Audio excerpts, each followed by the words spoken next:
Basag ang ilong at iba pang buto sa mukha ng singer-actor na si Lance Raimundo matapos mabagsakan ng 80-pound barbell sa isang gym noong isang linggo. Kwento ni Lance, nakahiga siya sa bench press at katatapos lang mag-dumbbell. Habang inaabot ang dumbbell sa trainer, natabik ng trainer ang lalagyan ng barbell na nasa ibabaw ng ulo ng aktor. Kaya ito bumagsak sa kanyang mukha. I'm not sure kung natisod siya or it's really just an accident. Pero yung katawan niya, medyo na-forward.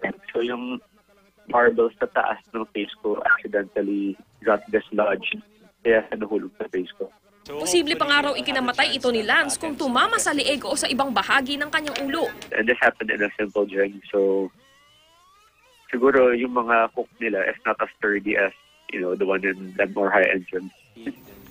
Wala naman daw balak si Lance magsampa ng kaso laban sa trainer o sa pamunuan ng gym dahil aksidente naman daw ang nangyari. Pero sana raw may matutunan ng lahat ng mga nag-gym sa kanyang karanasan. When things like this happen, there's a reason. Because of me, maraming mga gym goers ang maliligtas, diba? Because now they know how to be safe. Bagamat hindi na ibubukas ang mga mata, maayos na raw ang lagay ni Lance. I know I'll be back kasi, with today's science naman wala nang irreparable, diba? Para sa unang balita, Micaela Papa reporting.